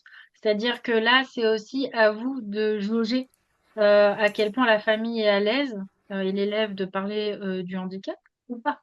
C'est-à-dire que si on a des personnes qui sont voilà très réticentes pour qui c'est compliqué, peut-être que leur mettre la grille sous les yeux et remplir les items avec eux, c'est pas forcément ce qui serait le plus adapté. Et peut-être dans ces cas-là, de faire votre observation, de remplir la grille suite à, voilà, à cette rencontre pour avoir des éléments. Mais si vous tombez sur des familles qui sont très demandeuses et qui sont très contentes de pouvoir justement partager toutes les adaptations, tout ce qui fonctionne à la maison, vous pouvez fonctionner comme ça. Encore une fois, on est dans des relations humaines. À vous de trouver le juste milieu pour pouvoir voilà, accompagner l'élève sans braquer la famille, braquer l'élève ou les enfermer dans des représentations aussi. Est-ce qu'il y a d'autres questions? Alors, dans les questions, où pouvons-nous procurer ces grilles? Donc, le replay de ce webinaire et puis l'outil qu'on est en train de vous présenter seront donc mis à disposition des adhérents de Mèche. Donc, si vous adhérez à l'association, vous pourrez avoir l'outil et puis accès au replay du webinaire. Et Ça, si jamais vous souhaitez récupérer aussi les travaux de Bruno Aigron, ils sont tout à fait trouvables sur Internet. C'est-à-dire que nous, on vous propose ce travail-là au regard des enseignements artistiques, mais vous trouvez ces éléments aussi, enfin en tout cas pour cette grille spécifiquement, pas pour le reste des outils, mais pour cette grille, vous pouvez trouver aussi sur Internet. Voilà. Et on a enfin une question aussi sur est-ce que c'est le référent handicap qui va assister aux ateliers si c'est lui qui remplit la grille, et quelle suggestion pour une structure sans référent handicap? Alors peut-être préciser à quel moment on invite le référent handicap à remplir cette grille. Peut-être Marie? Oui, ben en fait, nous, la manière, on va dire idéale, hein, c'est-à-dire on a les éléments dès le début de l'année, on peut rencontrer la famille. Après, on sait que tout se passe pas comme prévu, mais ça serait bah, au moment de la première rencontre, en fait, avec les familles, de pouvoir avoir ce temps-là, de prendre un temps peut-être un petit peu plus long pour vous permettre, voilà, d'aller un peu plus profondément dans les besoins d'adaptation et les points d'appui. Mais ça peut se faire aussi a posteriori si vous avez beaucoup de temps dans votre mission de référent handicap et que vous avez l'occasion de rencontrer une deuxième fois les élèves, de les mettre en situation. C'est idéal, mais on est conscient que c'est pas toujours le cas. Donc vous pouvez le coupler avec la première rencontre, donc avec le premier outil qu'on a vu au-dessus. Voilà, que ça soit peut-être dès le mois de juin si les inscriptions sont déjà faites, ou alors à la rentrée au mois de septembre. Et encore une fois, si les difficultés apparaissent en cours d'année, etc., tout ça est faisable en cours d'année. C'est-à-dire que faut pas s'interdire de se dire, ah ben non, j'attends l'année prochaine. Il vaut mieux agir en milieu d'année plutôt que de laisser un élève en grande difficulté au risque qu'il ne se représente pas, qu'il ne revienne pas l'année d'après. Voilà. Et il y avait une deuxième partie à la question qui était quand on n'a pas de référent handicap dans l'établissement. Oui. Voilà, c'est une question qui vient relativement récurrente. Bah, enfin, alors là, j'allais dire, il y a un SNOP. Qui aujourd'hui, je sais pas, peut-être Isabelle, veux-tu prendre la parole puisque je sais que tu as été très active là-dessus, donc voilà. Alors, j'étais sur la suite des questions. Non, mais Par rapport. enfin, tu disais aujourd'hui, s'il n'y a pas de référent handicap en établissement d'enseignement artistique, qu'est-ce qu'on fait? Il dit, bah, il y a un SNOP. Oui, oui, effectivement, le SNOP préconise fortement la mise en place d'un référent handicap. Nous, à Mèche, on milite fort pour ça parce que c'est vraiment une clé, la clé de l'inclusion. Et nos récentes études nous l'ont montré aussi, quand il y a un référent handicap, l'inclusion est plus qualitative, il y a moins de décrochage dans les cycles. Donc, après, il peut ne pas y en avoir. On a l'habitude de dire quand il n'y a pas de référent handicap nommé, c'est le directeur qui fait office de. Donc, voilà. Par contre, ce qu'il faut savoir, c'est pas parce qu'il n'y a pas de référent handicap que vous ne pouvez pas accueillir les élèves en situation de handicap. Parce que, attention, il y a quand même une loi du 11 février 2005 qui est importante et qui bah, nous explique que tous les élèves ont le droit d'accéder, bah, en l'occurrence, aux enseignements artistiques, et donc qu'il est de la mission en fait des établissements de pouvoir accueillir ces élèves et de pouvoir leur proposer des adaptations si besoin, en tout cas de pouvoir les accueillir. Et ça, c'est très important.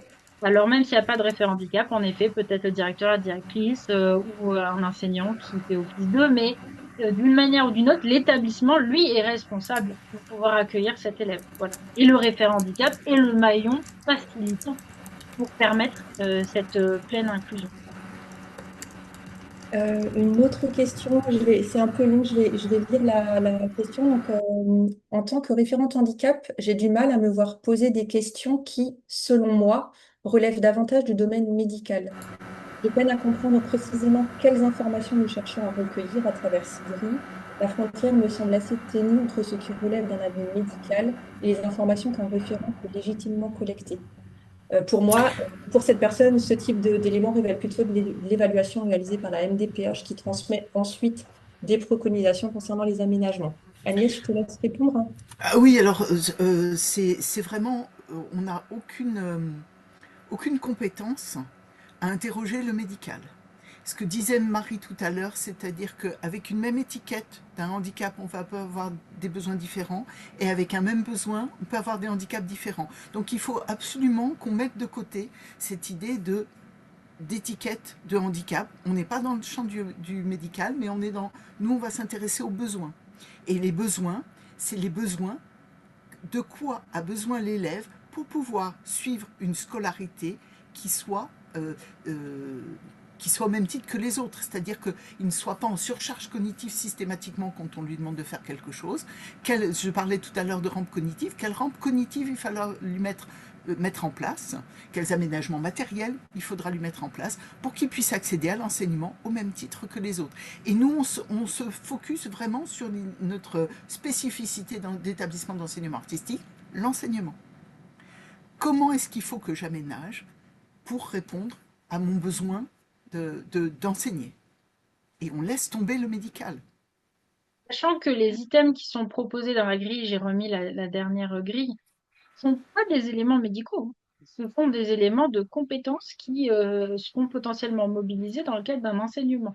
Et donc, s'il y a des soucis sur des éléments de langage, des éléments voilà, de mobilisation des connaissances, ça va impacter l'enseignement. Et donc, il faut pouvoir à un moment pouvoir proposer des solutions. Sinon, l'élève restera en difficulté et les enseignants resteront en difficulté. Donc, c'est important de pouvoir faire ce pont. Voilà. Mais on parle bien de compétences et on ne parle pas de diagnostic médical à aucun moment. Voilà. Alors, je me permets de rebondir parce que je vois souvent passer dans les questions ce mot de diagnostic. Donc effectivement, on n'est pas du tout à l'endroit de l'enseignement artistique pour poser un diagnostic. Ça, c'est du médical et on n'est pas là-dedans. Et Non. surtout, il faut bien voir que cet outil, il sert à des élèves ayant des besoins spécifiques, des besoins éducatifs particuliers, comme c'est nommé dans l'éducation nationale. Il n'y a pas forcément de notification MDPH non plus en face de ça. Donc, on n'a pas. D'autant que, Voilà. excuse-moi de t'interrompre, Vas-y, Agnès, Isabelle, je t'en prie. d'autant que vraiment, dans l'éducation nationale, les besoins éducatifs particuliers, comme dans l'enseignement artistique, les besoins spécifiques, ça peut inclure aussi une personne allophone. Elle est en situation, puisque c'est l'environnement qui crée la situation de handicap, elle se trouve en situation de handicap parce qu'elle ne maîtrise pas la langue. Et vous voyez bien qu'il n'y a pas du tout de médical là-dedans. On peut Je- avoir aussi des situations d'élèves qui vivent des situations familiales extrêmement complexes et compliquées et qui vont à un moment avoir des impacts sur leur apprentissage, sur la concentration, sur la confiance en soi, sur voilà, certains éléments cognitifs et qui peuvent aussi être accompagnés avec cette grille. Nous, on le présente sous par rapport au filtre du handicap puisqu'on est à mèche, mais bien sûr, ces grilles peuvent être utilisées beaucoup plus largement en fait dans des situations de difficulté sociale en fait. on va passer à la grille suivante puisque le temps avance Le temps file. rapidement. Ça marche. On va avoir le temps. On va avoir le temps. Et donc le troisième outil, même s'il est écrit quatre, mais le troisième outil qu'on vous présente, c'est le projet pédagogique de l'élève. Donc là, si on se rappelle notre petit schéma du début, on a eu l'inscription administrative, et sa famille ont rencontré le ou la référente handicap, et il va être ensuite orienté à partir de ça vers des cours. Et donc là, on se met dans la peau de l'enseignant qui va recevoir l'élève dans son cours. Donc, peu importe la discipline, hein, musique. Alors, c'est sûr que nous, les exemples qu'on prend sont plutôt tournés musique, mais enseignant danse, théâtre, art plastique, peu importe, on se place vraiment du point de vue de l'enseignant. Le projet pédagogique, il a finalement vocation à réaliser, alors on parle évaluation diagnostique, attention quand on utilise ces mots, on n'est pas dans le médical, évaluation diagnostique des compétences, voilà, très important, de savoir musicaux, chorégraphiques de l'élève. En fait, cet outil vient compléter finalement déjà les observations du référent handicap. Il va permettre à l'enseignant de pouvoir adapter, mais vis-à-vis de sa discipline. C'est-à-dire que le référent handicap va avoir des éléments plutôt d'ordre généraux sur l'élève, sur les grandes adaptations à mettre en place, que ça soit dans la scolarité et dans les examens. S'il y a besoin voilà, de matériel spécifique, d'un ordinateur spécifique, s'il y a besoin voilà, c'est le référent handicap qui va pouvoir mettre ça en place. Mais après, dans la matière, dans la discipline, c'est l'enseignant va devoir adapter un tout petit peu plus finement par rapport aux exigences de sa discipline. Encore une fois, pourquoi passer par écrit? Parce que je suis sûre que beaucoup d'entre vous font déjà finalement quelque part ce travail-là, mais ne le formalisent pas par écrit. L'écrit, c'est un document de référence en fait pour l'année scolaire. Ça permet aussi d'aider à la rédaction des bulletins scolaires, à la rédaction du contrat d'objectifs et de moyens qu'on verra après. et de garder justement aussi une progression, finalement, une trace de la progression de l'élève, parce qu'on sait d'où on part, on sait où on va, quels objectifs pédagogiques on se donne. Et c'est très important, notamment avec les élèves en situation de handicap, parce que encore une fois, du vécu, j'ai eu des retours d'enseignants ou même de personnel de direction qui me disaient, bah oui, mais bon, ça fait 3 ans qu'il est là, bon, bah, est-ce qu'il continue, est-ce qu'il continue pas, on sait pas parce qu'on ne sait pas ce qu'on mesure, on ne sait pas les objectifs pédagogiques qu'on s'est donnés. Et donc, dès lors qu'on s'est donné des objectifs, on peut ensuite bah, évaluer la progression, où on en est, qu'est-ce qu'on peut valider, pas valider, etc. Ça permet d'avoir même un élément clair pour les familles, de savoir où on en est. Bah, idéalement, oui, l'idée, ça va être de compléter ce document-là bah, jusqu'aux vacances d'octobre, en tout cas, voilà, sur le premier, au moins, premier trimestre de l'année scolaire, ça pourrait être très bien. Encore une fois, quelques petits éléments, et c'est très important. C'est que ces observations, un peu comme la grille qu'on a vue au-dessus, ce sont des outils d'accompagnement et pas des jugements de valeur. On n'est pas là pour dire il est nul, il sait pas. Non, sur quoi on s'appuie et comment on peut faire progresser l'élève. C'est vraiment cette idée, puisqu'on est dans un cadre d'enseignement.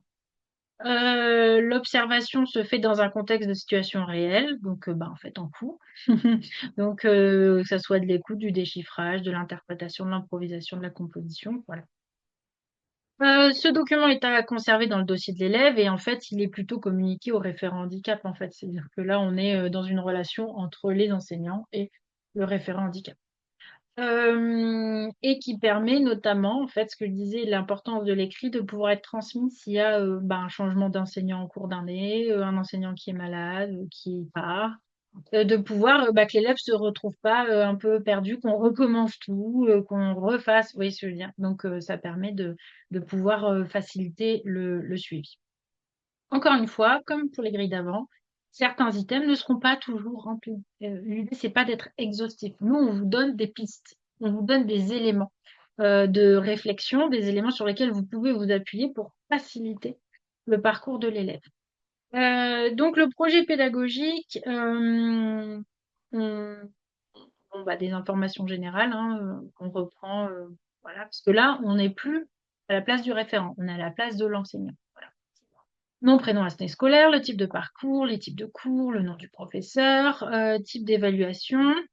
Est-ce que on est en début d'année, intermédiaire, finale, voilà, pour faire des points en fait. C'est-à-dire que là, on parle vraiment de faire des points sur l'évaluation des compétences de l'élève au fur et à mesure. Euh, on vous conseille, si c'est possible, avant de compléter cette fiche, si vous avez envie, de consulter la synthèse qui a été faite par le référent handicap avant. Il peut déjà vous donner beaucoup d'informations. Mais vous pouvez aussi vous dire non, je préfère faire ma propre observation par rapport à ce dont j'ai besoin. Il n'y a pas de règle. Voilà, il n'y a aucune règle. C'est important. L'idée, c'est de pouvoir, bah, comme pour le référent, d'aller observer les points d'appui, quelles sont les compétences qui sont le mieux maîtrisées, sur quoi on peut s'appuyer pour construire les apprentissages, les besoins spécifiques, quelles compétences attendues nécessitent un accompagnement particulier, quelles difficultés ont été identifiées, donc quels besoins en découlent, les axes de travail prioritaires, voilà, les objectifs à prioriser cette année. Donc ça, c'est vraiment votre travail d'enseignant. Les recommandations pédagogiques, bah, quelles stratégies vous allez envisager, les éventuels aménagements pédagogiques, matériels, organisationnels, des aides humaines ou animalières, ça peut arriver, c'est beaucoup plus rare, mais ça arrive, qu'il y ait des fois un animal de compagnie qui soit avec l'élève. Et puis les modalités de cours, est-ce que l'individuel collectif semble adapté? Voilà. Et enfin, les recommandations et les adaptations pour les examens. J'en ai un petit peu parlé tout à l'heure et c'est très important de pouvoir, dès le début, les avoir en tête. C'est-à-dire que souvent, on va adapter voilà, le parcours s'il y a besoin. Mais on oublie parfois un petit peu les adaptations des examens. Sauf que on peut complètement être en parcours études, diplômant, et avoir des examens adaptés. Souvent, la mesure qu'on connaît, qu'on a souvent entendue, c'est le tiers-temps, donc du temps supplémentaire, mais il n'existe pas que le tiers-temps. Il y a plein d'autres adaptations d'examen qui peuvent être proposées. Je vous en donne un vraiment sorti, mais pour vous montrer à quel point ça peut être, ce peuvent être des choses très simples. Mais une personne, voilà, qui a des difficultés avec les transitions, avec le changement, ben, on peut tout à fait lui proposer d'aller voir la salle d'examen quelques semaines avant, d'avoir peut-être passé 5 minutes, peut-être d'avoir joué un morceau dans cette salle d'examen pour se familiariser avec le lieu. Expliquer la disposition, comment, où va être positionné le jury, etc. C'est pas révolutionnaire, mais ça peut vraiment faciliter le jour J de l'examen de la personne. Ça peut être entre chaque morceau que la personne puisse sortir de la salle, boire un verre d'eau, prendre 5 minutes de temps de pause avant de revenir jouer son deuxième morceau. Par musique. Voilà. Mais vous voyez, il y a plein d'adaptations des examens qui sont possibles de faire. Et c'est très important de les penser dès le début parce que, ben, en fonction de s'il y a du matériel spécifique qui est utilisé, là plutôt peut-être un ordinateur, par exemple pour les cours de FM, bah, il faut que ça soit le même ordinateur de l'élève, pas qu'il se retrouve avec un ordinateur sorti de nulle part le jour J qu'il ne savent pas utiliser ou un logiciel qu'il a jamais utilisé avant qu'on lui demande d'utiliser le jour J. Ça peut être extrêmement déstabilisant. Voilà. Je n'irai pas plus loin encore une fois. On peut aller beaucoup plus profondément dans tout ça. Et le troisième élément qui est une fiche de suivi et de bilan. Et donc là, c'est plutôt pour vous permettre bah, d'observer justement l'évolution de l'élève au cours de l'année par rapport aux objectifs pédagogiques que vous avez mis et de voir, bah voilà, est-ce qu'ils ont été atteints en cours, non travaillé, à retravailler des observations. Et donc d'avoir des retours sur les aménagements qui sont mis en place, ce qui fonctionne, ce qui a dû être ajusté, les points de vigilance, d'actualiser les besoins pour la période suivante, bah, s'il y a des nouveaux besoins identifiés, voilà, qui n'avaient pas été identifiés au début, s'il y a des réajustements justement à faire, un changement d'horaire parce que bah, on s'est aperçu que le soir de 19h30 à 20h30, c'était pas possible pour cet élève, ses capacités d'attention étaient beaucoup trop limitées et que ça le mettait en très grande difficulté. Qu'est-ce qui est possible de faire? Voilà. En tout cas, au moins se questionner là-dessus. Et si vous avez eu des échanges avec la famille et le référent handicap, voilà, de pouvoir noter s'il y a eu des éléments qui ont été partagés. Ce document, vous pouvez le faire quand vous voulez dans l'année. C'est-à-dire que vous pouvez le faire à chaque trimestre, vous pouvez le faire en cours d'année puis en fin d'année. C'est vous qui jaugez finalement la périodicité à laquelle vous voulez remplir voilà, ce document. En complément de ces trois fiches que vous venez de voir, donc en fait, pour vous les repasser, on a les informations générales, les objectifs et recommandations, donc plutôt point d'appui, besoin, axe de travail, recommandations, et puis une fiche de suivi en fait de cours d'année. On vous propose, et c'est optionnel, une grille d'observation des compétences et des savoirs musicaux. Donc finalement, ça reprend en fait un petit peu la logique des grilles qu'on vous a montrées pour le référent handicap, mais plutôt du point de vue de l'enseignant si vous avez envie d'aller plus loin, plus en détail. C'est absolument pas obligatoire. Déjà, rien qu'avec ce qu'on vous a proposé, c'est, je vais dire, suffisant pour accompagner les élèves. Mais si vous avez envie d'aller beaucoup plus loin, beaucoup plus finement, on vous propose des grilles qui reprennent les dimensions sensorimoteur, mais plutôt sur tonus musculaire, la posture, proprioception, motricité globale, coordination motrice, la vue, l'ouïe, le toucher, par rapport à votre discipline. Si vous êtes prof d'instrument, professeur de danse, vous allez pouvoir renseigner par rapport à votre discipline, là où il y aura besoin peut-être de soutien, de support, et ce qui fonctionne bien finalement, là où il n'y a pas besoin. Matériaux sonores, utilisation de l'instrument de la voix, exploration sonore, utilisation d'outils numériques, qualité sonore produite. Encore une fois, ce sont des suggestions. Vraiment, ne vous formalisez pas. Nous, on vous propose des pistes d'exploration. À vous de vous en saisir ou pas si c'est pas pertinent. La dimension cognitive, donc on retrouve finalement ce qu'on avait vu, mais plutôt appliqué, bah voilà, la mémorisation d'éléments musicaux. Est-ce que voilà une phrase musicale, il peut la mémoriser facilement et la répéter? La capacité d'attention et d'inhibition. Est-ce que des fois à la fin d'une phrase ou même des fois d'une mesure, hop, les dernières notes sautent parce que ça y est, hop, l'attention est déjà passée ailleurs et donc il va nous manquer un petit bout de la phrase. Bon bah ça peut être problématique à terme. La créativité, enfin voilà. Je ne vais pas rentrer dans le détail, vous aurez largement le temps après d'aller explorer tout ça. Le temps musical, la perception de la pulsation, les rythmes, voilà. L'espace sonore, et puis Voilà, le dernier sur tout ce qui est dimension affective, qu'on avait retrouvé aussi, sensibilité émotionnelle face à la musique, jugement esthétique, confiance en soi, gestion du stress, régulation émotionnelle, qui est quand même très très important quand on joue devant du public. Les dimensions sociales, voilà, capacité d'écoute, tenir différents rôles dans un groupe, chef d'orchestre, soliste, etc. Jouer en groupe, jouer en public, comprendre et respecter un cadre donné. Voilà autant d'éléments qui sont importants dans une pratique artistique. Bien entendu, nous on l'a orienté plutôt musique, mais vous pouvez complètement l'adapter à votre discipline. Voilà. On est fini pour cet outil-là. Je pense qu'il doit y avoir des questions. Alors Marie, ce que je te propose, comme le temps file, c'est peut-être Faire le d'enchaîner. dernier outil et Ouais. puis et on prendra les dernières questions. Ouais, je viens de voir Ouais. aussi. Ok, le dernier outil qui est plutôt, j'allais dire, qui va s'adresser plutôt au personnel de direction, même si finalement toutes les parties sont impliquées dedans, mais qui sera plutôt à l'initiative euh, du, du directeur, de la directrice souvent, ou en tout cas de l'équipe de direction, c'est d'avoir un document qui puisse être une base commune, une base qui fait le lien entre l'élève, sa famille, les professeurs, le référent handicap, la direction. L'idée vraiment, c'est de formaliser le parcours de l'élève et les modalités au regard du projet artistique, des besoins particuliers. Donc là, on n'est pas tant dans le détail des aménagements, des adaptations, des disciplines, mais plutôt de manière générale, quel va être le cursus qui va être suivi, quelles sont les grandes adaptations qui sont proposées. Voilà, que tout le monde soit bien d'accord sur la scolarité de l'élève pour éviter les incompréhensions, les frustrations, voyez, c'est de toutes les parties d'ailleurs. Donc l'idée, c'est vraiment d'avoir là cette fois-ci un document cadre. Donc voilà, qui s'inscrit dans aussi tous les documents cadres de l'établissement, projet d'établissement, règlement des études, règlement intérieur. Voilà. On est vraiment dans cette logique-là. Qui la complète? Eh ben plutôt référent handicap en concertation avec la direction. Là, c'est vraiment plutôt tout à l'heure on a vu référent handicap enseignant. Là, on est plutôt dans la relation référent handicap direction.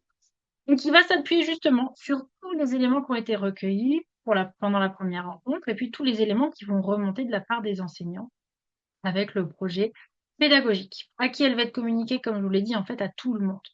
Et quand la compléter, dès qu'on a assez d'informations pour pouvoir formaliser tout ça, donc idéalement, voilà, dès les premiers mois de la scolarité, mais encore une fois, vous adaptez à vos contraintes. Euh, Peut-être rentrer un tout petit peu plus en détail dans ce document.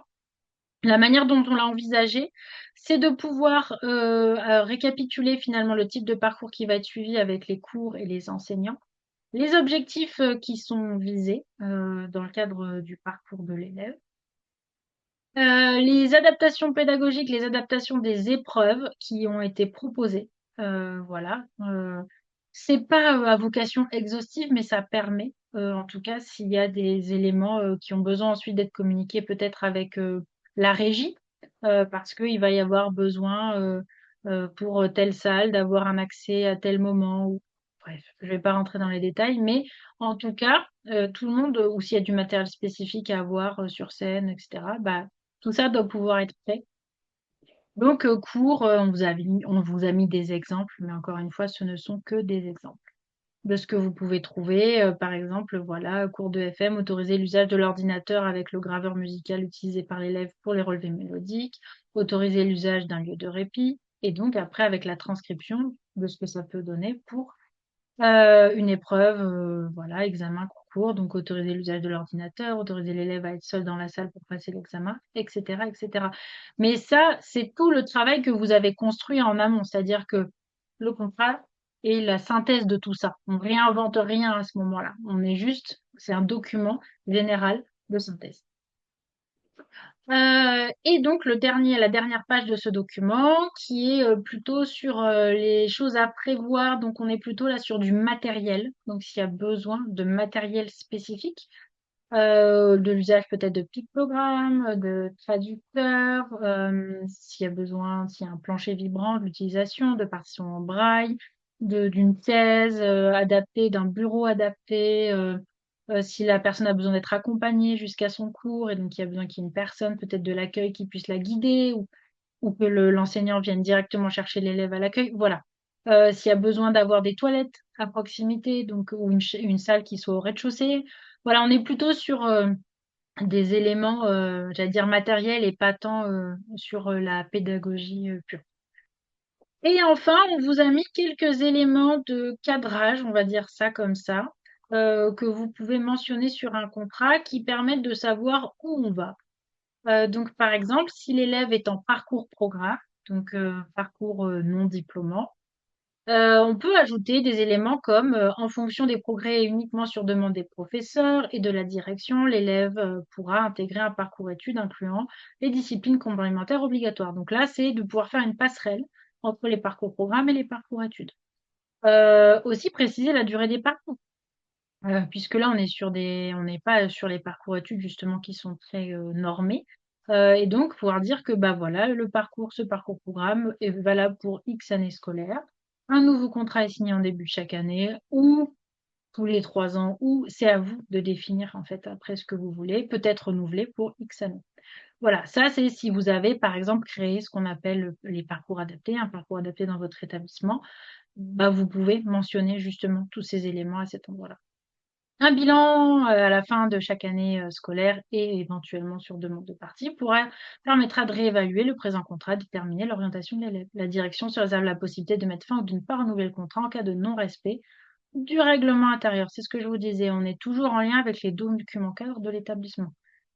C'est pas parce qu'une personne est en situation de handicap qu'elle ne doit pas respecter le règlement intérieur. Et donc, au même titre que tous les élèves, s'il y a des débordements, des gestes, voilà, problématiques, du harcèlement, etc., les règles doivent pouvoir s'appliquer aussi. Avec, bien sûr, la date, le lieu et les signatures. Voilà. Mais j'en ai fini de la présentation de tous ces outils. Je sais que c'est extrêmement dense, mais on ne peut pas vous garder 3 heures, donc vous aurez l'occasion d'aller regarder ça un peu plus en détail par la suite. Donc voilà, peut-être s'il y a des questions, on va les prendre. Vous avez bien entendu tous les contributeurs à cet outil, donc l'association Mèche et aussi d'autres personnes qui ont participé aux recherches-actions sur le territoire du Val d'Oise. Je ne vais pas tous les citer, mais vous aurez l'occasion d'aller voir. Et voilà. Et donc, juste quand même pour vous dire, si certains doivent partir à midi pile, que vous pouvez rester en contact avec Mèche, bien entendu, notre site internet. On a une newsletter gratuite, vous pouvez vous inscrire. Et bien sûr, ces ressources sont mises gracieusement à disposition de l'ensemble de nos adhérents. Donc, si ce n'est pas encore fait, vous pouvez vous adhérer à Mèche. Et j'espère que, en tout cas, vous avez apprécié cette présentation et les outils. Et on va prendre le temps maintenant, de toute manière, nous, on peut rester quelques minutes de plus, prendre le temps de répondre à vos questions, s'il y en a. Voilà. Alors effectivement, on a encore quelques questions. Peut-être aussi redire, même si Marie l'a dit en introduction, que tous ces outils-là, c'est une source d'inspiration, c'est de la ressource, et vous prenez ce qui vous parle et vous en faites votre propre outil. Ça peut paraître dense au regard de temps de travail dont dispose un référent handicap. Donc voilà, notre objectif à nous, c'est de vous présenter quelque chose le plus complet possible. Et c'est bien sûr pas la recette à suivre à la lettre. C'est surtout pas la recette à suivre à la lettre d'ailleurs. Non, et puis c'était de Alors, répondre, et en effet, pour compléter ce que tu dis, Isabelle, de répondre à la diversité des profils des référents handicap. C'est-à-dire que d'un établissement à un autre, d'un territoire à un autre, il n'y a pas le même temps de décharge, il n'y a pas les mêmes moyens. Et donc, certains ont besoin d'aller dans ces éléments de détail parce que c'est important pour eux, et d'autres vont prendre peut-être juste un outil et déjà essayer de le mettre en place, et ça sera très bien. Voilà. On voulait répondre à un maximum de demandes qu'on a pu recevoir aussi au cours des années. Alors, on a une question qui date un petit peu déjà de Sarah qui dit les premières étapes sont la première rencontre, puis les premiers cours. Le référent handicap ne connaît pas tous les instruments et les difficultés. Les enseignants peuvent se retrouver dans une situation où ils se trouvent face à un type de handicap pour la première fois et ne pas savoir s'ils vont réussir à s'adapter. Donc, bien sûr, on comprend la notion de CUA, mais est-ce qu'on ne peut pas se dire qu'il faut laisser un enseignant essayer, quitte à constater au moment du bilan qu'il est trop difficile de proposer des réponses adaptées dans le cadre d'un élève porteur d'un handicap lourd? Agnès. Bien entendu, effectivement, et Marie l'a redit tout à l'heure, c'est ce parcours proposé, il est révisable, réadaptable dès que c'est nécessaire et que on peut tout à fait, comme n'importe quel pédagogue, essayer dans une direction, se rendre compte qu'on ne peut pas atteindre les objectifs en passant par là, essayer de voir si on peut trouver d'autres façons d'y accéder, et puis de temps en temps de dire qu'on n'a pas les outils qu'il faut pour, et que peut-être on a besoin d'une aide extérieure pour mieux y arriver. Merci Agnès. Une autre question. Pour le moment, à l'entrée en cursus, 7 ans, environ 80% des élèves n'ont pas été, ont des besoins spécifiques qui n'ont pas forcément été présentés. Donc, ce sont nos perceptions d'enseignants qui progressivement font office de diagnostic, entre guillemets. Comment procéder avec ces élèves et alerter les parents sans les effrayer, d'autant plus quand l'année est déjà bien engagée. Alors, en fait, c'est vraiment partir des besoins de l'élève qu'on a repérés en fonction de nos objectifs pédagogiques. Je n'arrive pas, euh, je me trouve en difficulté pour faire passer telle notion à votre enfant. Est-ce que dans un cas similaire, vous avez des tips à nous passer? Comment ça se passe à l'éducation nationale? C'est pas forcément les affoler, mais leur dire on a besoin de votre expertise, vous en tant que parent, pour nous aider à mieux accompagner votre enfant. Et après, ils font leur chemin en se disant, dans la mesure où on ne les juge pas de la façon dont ils élèvent leurs enfants et on ne dit pas votre enfant il est vraiment pas adapté, ça permet aux parents de réaliser que peut-être l'enseignement qui pose problème peut avoir des répercussions dans la vie en général, dans la scolarité en général. Et quand on passe par ce biais-là, en règle générale, les parents sont tout à fait OK pour envisager toutes les solutions possibles pour venir en aide à leur enfant. Et merci Agnès. Peut-être une dernière question, remarque de Geneviève qui disait la pratique artistique déplace parfois les difficultés ou les gomme, car l'apprentissage passe par le sensible, l'imaginaire, le poétique. Tout à fait. Alors, c'est exactement cette idée que là où un cursus qui serait basé euh, sur l'écrit pourrait mettre plein d'élèves en difficulté, à partir du moment où on est dans l'improvisation, dans la création, les élèves qui peuvent rencontrer des difficultés cognitives peuvent donner le meilleur d'eux-mêmes. Je crois me rappeler que Geneviève est danseuse et que pour elle, son enseignement est beaucoup plus basé sur la création, l'improvisation, que nous en musique. Et c'est peut-être ça qui manque des parcours qui seraient diplômants, mais qui seraient des parcours diplômants dès les plus jeunes, avec moins d'écrits et plus de transmission orale. Merci Agnès. Alors, on avait quelqu'un qui demandait, Marie, est-ce que tu remettes rapidement la grille, l'avant-dernière grille que tu as présentée à l'écran, si tu arrives à revenir en arrière. Sinon, Le peut-être contrat? que on va le redire puisqu'il y a des questions qui sont revenues pour obtenir ces outils-là et avoir accès au replay du webinaire. On va vous envoyer de toute façon un mail. Toutes les personnes inscrites vont recevoir un mail avec la manière de se procurer toutes ces ressources. Vous les retrouverez dans votre espace adhérent. Donc, ces ressources, ce replay sera accessible aux personnes adhérentes à l'association MESH. Je pense, voilà, merci pour la grille. Je pense qu'on a fait le tour. On est presque à l'heure. Et on va peut-être conclure. Marie, je te laisse le mot de la fin. Oui, ben en tout cas, on vous remercie pour votre présence, votre engouement pour les outils de Mèche. C'est un travail qui est possible bah, grâce à vous, euh, puisque Mèche est orienté autour du pôle formation, accompagnement, ressources. Donc, si vous voulez aller plus loin, bien entendu, il y a tout le volet formation de Mèche. Vous retrouvez nos formations, donc là où vous allez aller beaucoup plus en détail sur plein des notions qu'on a vues, notamment la partie des adaptations pédagogiques. Pour l'accompagnement, on accompagne aussi les établissements. Donc, si vous souhaitez, vous, en tant qu'établissement, représentant d'établissement, vous faire accompagner par Mèche, vous pouvez absolument nous contacter pour aller aussi un peu plus loin. dans la mise en place de mesures favorisant l'inclusion dans vos établissements. Et puis, j'ai plus qu'à vous souhaiter une bonne exploration des outils. Si vous avez des retours à nous faire, que ce soit sur le webinaire ou même à terme sur les outils parce que vous les avez testés, on sera très content d'avoir vos retours puisque c'est ça aussi qui fait évoluer nos pratiques. Agnès?